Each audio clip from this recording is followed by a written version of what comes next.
মুর্শিদাবাদ দাঙ্গা হাতে নিক। আমি ধন্যবাদ জানাবো কেন্দ্রীয় স্বরাষ্ট্র দপ্তরকে।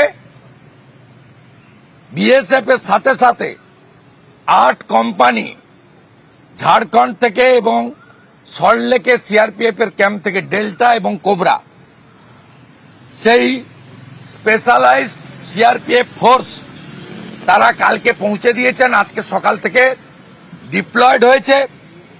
আমার বিশ্বাস মুর্শিদাবাদ থেকে আপনি আর একটা ইটের আওয়াজ পাবেন না।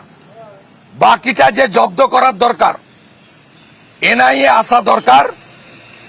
100 কোটি টাকার প্রপার্টি নষ্ট করেছে হিন্দুদের, 100 কোটি টাকার। 12-14 বছরের বাচ্চাদেরকে উস্কে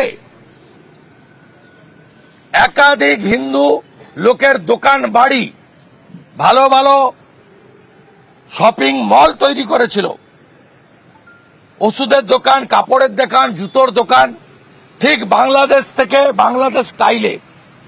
এই চোরেগুলো ভিখারি ঢুকে ঢুকে লুট করেছে। 100 কোটি টাকার প্রপার্টি লুট হয়েছে সুতিতে, ডাকবাংলো মোড়ে, ধুলিয়ান টাউনে, জঙ্গিপুরে এবং শামশেরগঞ্জের একাধিক গ্রামে।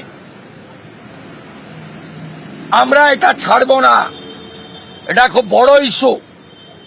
আর ওই এলাকায় আমরা তালিকা করছি যারা বিজেপি রুল স্টেটে পরিযায়ী শ্রমিকের কাজ করেন, যাদের বাড়ির লোকেরা এই জিহাদি হামলায় যুক্ত, তাদেরকে ফিরে এসে ওখান থেকে, ইউপি, মহারাষ্ট্র থেকে, মধ্যপ্রদেশ, গুজরাট থেকে ফিরে এসে সারাতে হবে।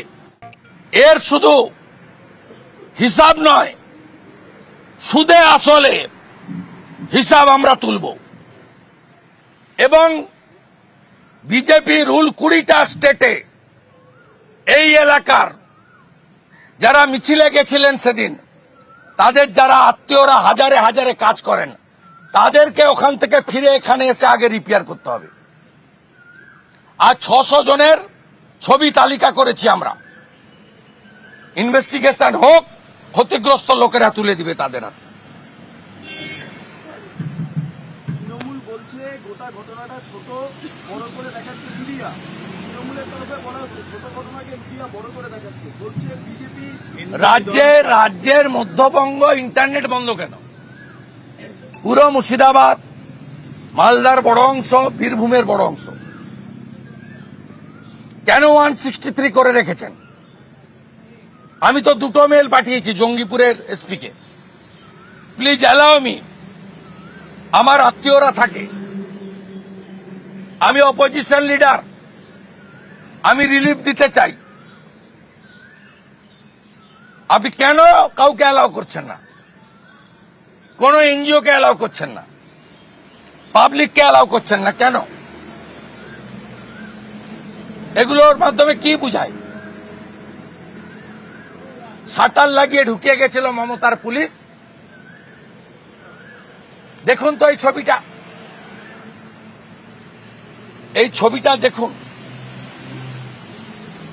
মুর্শিদাবাদে পুলিশের সামনে গুলিয়ার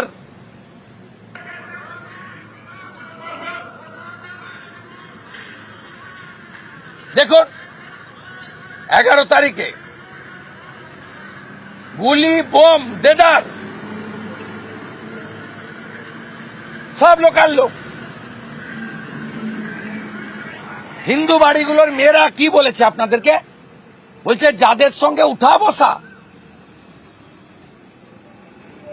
যারা কদিন আগে ঈদের নিমন্ত্রণ করলো, যাদেরকে আমরা কদিন আগে দুর্গাপুজোর নিমন্ত্রণ করলাম, সেই লোকগুলোই আমাদের বাড়ি লুট করে ভেঙে সব নিয়ে চলে গেল।